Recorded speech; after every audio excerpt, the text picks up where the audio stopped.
بسم اللہ الرحمن الرحیم۔ یہ جو جہاد کا معنی اور جہاد کے بارے میں پسماندگی شروع ہوئی ہے، یہ 8ویں صدی کے بعد شروع ہوئی ہے۔ 8ویں صدی تک جب تک کہ خلافت عثمانیہ تھی، بے شک خلافت عثمانیہ میں بہت ساری کمیاں کوتاہیاں تھیں، یہ نہیں کہ وہ بہت خلفائے راشدین کی طرح کا زمانہ تھا، نہیں، اس میں بھی بہت ساری کمی کوتاہیاں تھیں، لیکن اس کی ایک بات تو ضرور تھی کہ وہ امت محمدیہ کو ایک جان کر کے اس نے رکھا تھا۔ کفار نے یہ سازش لڑی کہ خلافت عثمانیہ کو توڑا، اور اس کے بعد آپ کو یہ جو بارڈرز نظر آتے ہیں تمام ممالک کے، یہ بارڈرز کفار کے بنائے ہوئے بارڈرز ہیں، جو انہوں نے خلافت عثمانیہ ڈھانے کے بعد ہر امیر کو ایک ایک ملک دے دیا۔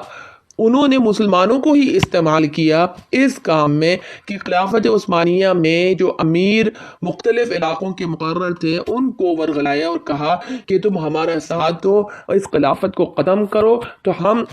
یہ جو جس علاقے پہ تم مقرر ہو، اس علاقے کا بادشاہ یا اس علاقے کا حاکم ہم تم ہی کو بنا دیں گے۔ جب مسلمانوں نے ان کے باتوں میں آگے غداری کی، دھوکہ دیا اور خلافت عثمانی ڈھا گئی، تو کفار نے باقاعدہ مختلف جھنڈے اور بارڈرز بنا کر ہر جتے کو، ہر قوم کو ایک محدود دائرے میں بند کر دیا۔ یہ بارڈرز اور یہ نیشنلزم ہی ہے جس کی وجہ سے جہاد فی سبیل اللہ رک گیا۔ قتال فی سبیل اللہ اس وقت طاقت پکڑتی ہے جب امت مسلمہ اپنے آپ کو ایک جسم کی مانند مانے۔ اب ہوتا یہ ہے کہ ان بارڈرز میں بند ہو کے، ان بارڈرز میں قید ہو کر ہر قوم یہ سوچتی ہے کہ اگر میں فلاں قوم کی مدد کروں یا فلاں قوم کے حمایت میں کوئی اسٹیٹمنٹ دوں تو ایسا نہ ہو کہ ہمیں بھی نقصان اٹھانا پڑے۔ تو یہ جو مختلف قسم کے جھنڈے ہیں اور یہ مختلف قسم کے حدود اور بارڈرز ہیں، انہوں نے آپ کا وحدانیت کا شیرازہ بکھیر کر آپ کو مختلف قوموں میں اور مختلف شناخت میں بانٹ دیا۔ جب کفار آپ کے وحدانیت کو توڑ چکی،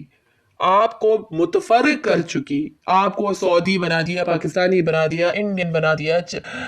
کیا کہتے برمیز بنا دیا، سیرین بنا دیا، آپ کو توڑ دیا، آپ کو آپ کے اپنے حقوق خود دے دیے کہ آپ اپنی مرضی سے جیسا چاہو اپنا ملک لاؤ، ایک ملک دوسرے ملک کے معاملے میں دخل اندازی نہیں کرے گا، شیرازہ بکھیر دیا، جب جا کر اس نے آپ کے ذہن میں پھر قتال فی سبیل اللہ کے معنی کو اور اس کے مفہوم کو بھی بدلنا شروع کیا۔ جب کفار نے امت کا وحدانیت بکھیر دیا تو اس نے اس قسم کے لوگوں کو تیار کیا جنہوں نے سب سے پہلے جہاد فی سبیل اللہ کے معنی مفہوم پر وار کیا۔ جب ملک مختلف ممالک بن گئے، مختلف اقوام بن گئے، مختلف شناختیں بن گئیں، تو خود بخود جہاد کا جذبہ بھی مان پڑ گیا۔ حاکم و جو سربراہ تھا اس نے بھی توجہ صرف اپنے ملک کو سدھارنے سنوارنے کی طرف کر دی، اور جس طرح انگریزوں نے چاہا ویسے ہی انہی کے اصولوں پر چلنا شروع کیا۔ یہ اثر نہ صرف حاکموں میں رہا بلکہ یہ اثر عوام میں بھی سرایت کر گیا۔ اسی طرح علماء بھی اس سے نہ بچ سکے۔ ایک جتھا رہا ہر زمانے میں، ہر وقت جو جہاد کے لیے کھڑا رہا اور اپنے لوگوں کو ابھارتا رہا، تبلیغ کرتا رہا اس بات کی، لیکن اکثریت کا یہ حال تھا کہ وہ جہاد فی سبیل اللہ کو چھوڑ کر بیٹھ گئے۔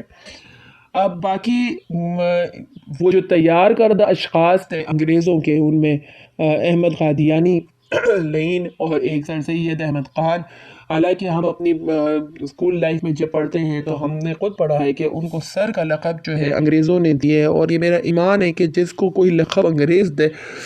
تو وہ انگریز کا مفاد پورا کرتا ہے جب ہی اس کو لقب دیا جاتا ہے۔ اور مجھے اب تک یاد ہے کہ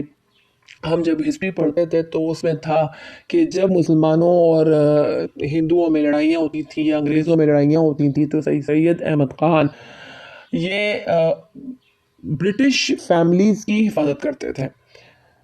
اس وقت مجھے اب تک یاد ہے، یہ جملہ میں بھول نہیں سکتی۔ سر سید احمد خان، سر سید نہیں کہنا چاہیے، سید احمد خان کے بارے میں ہے کہ اس وقت اس نے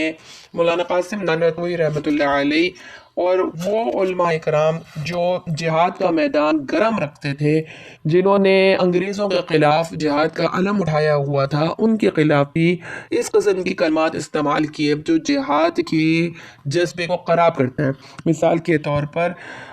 یہ سید احمد خان نے اپنے خط میں چند جملے لکھے بانی دارالعلوم دیوبند کے بارے میں، جو حضرت قاسم نانوتوی یا حضرت گنگوئی رحمۃ اللہ علیہ اور اسی طرح حضرت امداد اللہ مہاجر مکی رحمۃ اللہ علیہ، ان کے بارے میں اسے ایک خط میں لکھا تھا کہ غور کرنا چاہیے کہ اس زمانے میں جن لوگوں نے جہاد کا جھنڈا بلند کیا ہے، ایسے خراب اور بد رویہ اور بد اتوار آدمی تھے کہ بجز شراب خوری، تماش بینی اور ناچ اور رنگ دیکھنے کی کچھ وظیفہ ان کا نہ تھا۔ بھلا یہ کیوں کر پیشوا اور مقتدی جہاد گنے جا سکتے تھے؟ سب جانتے ہیں کہ سرکاری خزانہ اور اسباب جو امانت تھا، اس میں خیانت کرنا یعنی لوٹ مار کرنا، ملازمین کا نمک حرامی کرنا یعنی ترک موالات کرنا مذہب کی روح سے درست نہ تھا۔ پھر کیوں کر یہ ہنگامہ غدر یعنی ہنگامہ غدر جہاد ہو سکتا تھا؟ ہاں البتہ چند بد ذاتوں نے دنیا کی طمع اور اپنی منفعت اور اپنے خیالات پورے کرنے اور جاہلوں کے بہکانے کو اور اپنے ساتھ جمعیت جمع کرنے کو جہاد کا نام دے دیا۔ پھر یہ بات بھی مفسدوں کی حرام زادگیوں میں سے ایک حرام زادگی تھی، نہ واقعی میں جہاد، نعوذ باللہ من ذالک۔ یعنی مال غنیمت یا جہاد کو باقاعدہ ایک جاہلی رسم کہہ دیا گیا، یہ کہہ دیا گیا کہ غدر یعنی غداری کرنا، اس کو جہاد کہنا درست نہیں ہے۔ اس خط کا موقف آپ یوں سمجھیں کہ سید احمد خان کا موقف یہ تھا کہ اگر انگریز ہمارا حاکم بن گیا تو وہ ہمارا حاکم ہے، ہم اس کے خلاف کھڑے نہیں ہو سکتے، نہ ہی ہم اس کے نمک حرامی کر سکتے۔ یعنی وہ ہمیں پے رولز دیتا ہے، وہ ہمیں تنخواہیں دیتا ہے، وہ ہمیں نوکریاں دیتا ہے، تو ہم اس کے خلاف جا کر جہاد نہیں کر سکتے، یا اس کے خلاف لوٹ مار کرنا یعنی ان کے ساتھ جہاد کر کے ان کے مال غنیمت کو حاصل کرنا، اس مال غنیمت کو اس نے لوٹ مار کہا اور کہا کہ یہ ملازمین کا نمک حرامی ہے۔ گویا اس کے نزدیک حکومت کی پاسداری کرنا، حاکم کی پاسداری کرنا، چاہے وہ کافر ہی کیوں نہ ہو، چاہے وہ انگریز ہی کیوں نہ ہو، مسلمان کا طریقہ کار یہ ہے کہ وہ محکوم بن کے رہے۔ اور احمد قادیانی کے بارے میں تو بہت سارے واقعات ایسے ہیں جس کے اندر اس نے بہت ساری چیزیں کہی ہیں۔ مثال کے طور پہ اس نے جہاد کے بارے میں ایک نظم لکھی ہے، میں آپ کو پڑھ کے سنا دیتی ہوں تاکہ آپ لوگوں کو بھی تھوڑا لیکچر میں تھوڑا سا مزہ بھی آ جائے کہ اب چھوڑ دو جہاد کا اے دوستو خیال، دین کے لیے حرام ہے اب جنگ اور قتال، اب آ گیا مسیح جو دین کا امام ہے، دین کی تمام جنگوں کا اب اختتام ہے، اب آسمان سے نور خدا کا نزول ہے، اب جنگ اور جہاد کا فتویٰ فضول ہے، دشمن ہے وہ خدا کا جو کرتا ہے اب جہاد، منکر نبی کا ہے جو یہ رکھتا ہے اعتقاد۔ اعوذ باللہ من ذالک، استغفر اللہ۔ نقل کفر ناباشد۔ بہرحال اس قسم کے لوگ انگریزوں نے کھڑے کیے تاکہ مسلمان جو ہے جہاد سے دور ہٹ جائے۔ کافروں کی اصل میں طاقت ٹوٹتی ہی اس لیے تھی، یا کافروں کا جو اصل خوف تھا وہ قتال فی سبیل اللہ تھا، چاہے وہ اٹیک موڈ میں ہو یا چاہے وہ ڈیفینسو موڈ میں ہو۔ ڈیفینسو موڈ تو آخری درجہ ہوتا ہے، اٹیک موڈ ان کو اس چیز کا خوف اور ڈر رہتا تھا، ان کو اس چیز کا ڈر رہتا تھا کہ ہم سے جزیہ لیا جائے گا اور ہمیں ذلیل کیا جائے گا۔ ماتحتی میں وہ آنا نہیں چاہتے تھے، سرکش اور شیطانیت کو دنیا میں پھیلانا چاہتے تھے، اور اس کے پھیلانے میں سب سے بڑی رکاوٹ جو تھی وہ قتال فی سبیل اللہ تھی۔ جب تک قتال فی سبیل اللہ جاری تھا اور مسلمان حاکم اور مسلمان علماء اس میدان میں مستقل ایکٹیو تھے، اس وقت تک فتنوں کو سر اٹھانے کا موقع نہیں ملتا تھا۔ جہاں فتنہ سر اٹھاتا وہاں پر اس کو قلم کرنے کی پوری کوشش کی جاتی تھی۔ فتنے تو ہر زمانے میں اٹھے، یہاں تک کہ نبی پاک صلی اللہ علیہ وسلم کا دنیا سے پردہ کر جانے کے بعد بھی جو سب سے پہلا فتنہ اٹھا وہ انکار زکوٰۃ کا تھا، جس کا حضرت ابوبکر صدیق رضی اللہ تعالیٰ عنہ نے قتال فی سبیل اللہ کے ذریعے اس کو ختم کیا۔ جب اس قوم کو پتہ چلا کہ قتال فی سبیل اللہ کرنے آ رہے ہیں اور حضرت ابوبکر رضی اللہ عنہ نے قتال فی سبیل اللہ کا اعلان کیا، تو سب سے پہلے حضرت عمر رضی اللہ تعالیٰ عنہ نے فرمایا کہ انہوں نے زکوٰۃ کا انکار کیا ہے تو کیا ہم ان سے جہاد کریں گے؟ تو حضرت ابوبکر نے کہا کوئی نہیں کرے گا تو میں اکیلے جا کے کروں گا۔ لہٰذا حضرت ابوبکر صدیق رضی اللہ تعالیٰ عنہ نے یہ بات سمجھ گئے تھے کہ اس دین اسلام کا کوئی ایک رکن بھی یا کوئی ایک فرض بھی کوئی اس کو ادا کرنے سے انکار کرے گا۔ انکار سے مراد ہوتا ہے اعتقاداً انکار کر دینا۔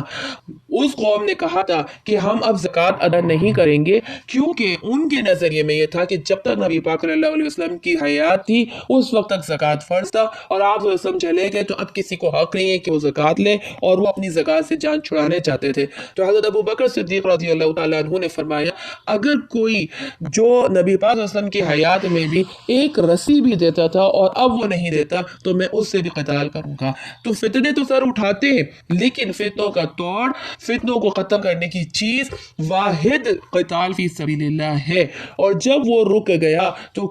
کفر اور کفار سر پر چڑھ کر ناچنا شروع ہو گئے۔ قتال فی سبیل اللہ ایسا فرض ہے جیسے نماز فرض ہے۔ جس طرح نماز کسی زمانے میں کسی دن کے کسی حصے میں چھوڑی نہیں جا سکتی، اسی طرح قتال فی سبیل اللہ بھی کسی بھی سال روکی نہیں جا سکتی، بلکہ ہر مسلمان پر میں نے یہ نہیں کہا کہ چند، میں نے کہا ہر مسلمان مرد پر واجب ہے کہ سال میں ایک دفعہ میدان جہاد میں اپنا وقت لگائے، چاہے جہاد فرض کفایہ ہو، اور جہاد جب فرض عین ہوتا ہے تو وہ تو پوری قوم پہ ہو جاتا ہے، چاہے مرد ہو، عورت ہو، بچے ہوں، سب پہ ہو جاتا ہے۔ اب یہاں پر آپ کو میں جو لوگ بہت سارے عذر پیش کرتے ہیں، ایک اور یہاں پر بتاتی ہوں، حدیث بتاتی ہوں، بلکہ حدیث نہیں، آیت ہے جس میں اللہ تعالیٰ ارشاد فرماتے ہیں، سورہ توبہ ہے، آیت نمبر 41 ہے، اس میں اللہ تعالیٰ فرماتے ہیں انفروا خفافا وثقالا۔ اس کا عام طور پر جو ترجمہ کیا جاتا ہے وہ ہے کہ نکل پڑو چاہے تم ہلکے ہو یا بوجھل، لیکن اس آیت کی تفسیر میں کئی صحابہ اکرام اور کئی مفسرین، تابعین، تبع تابعین کے اقوال موجود ہیں، جن میں سے کچھ مشہور اقوال میں آپ کو بتا دیتی ہوں کہ جب اللہ رب العزت فرماتے ہیں انفرو، نکل پڑو، نکل جاؤ، نفرا یعنی نکل جاؤ، خفافا وثقالا، ہلکی ہو یا بوجھل، ہلکی یا بوجھل میں ہر قسم کی بات آ جاتی ہے، صرف ہلکی یا بوجھل سے مراد یہ نہیں ہوتا کہ اسلحے کے ساتھ یا اسلحے کے بغیر، یا جو بھی لوگ آپ آج کل معنی کرتے ہیں، واللہ عالم لوگوں کو چاہیے ہوتا ہے کوئی نہ کوئی بہانہ کہ جس سے وہ میدان سے دور رہیں، لیکن جب اللہ رب العزت فرماتے ہیں کہ نکل پڑو ہلکے یا بوجھل، تو خفیف یا ثقیل سے کیا مراد ہے؟ تو مصنف رحمۃ اللہ علیہ فرماتے ہیں کہ تفسیر ابن کثیر میں کہ خفاف اور ثقال کے کئی معنی نکلتے، جیسے حضرت مقداد رضی اللہ تعالیٰ عنہ انہوں نے فرمایا جب ان کے زمانے میں جہاد کا وقت ہوا، اعلان ہوا، تو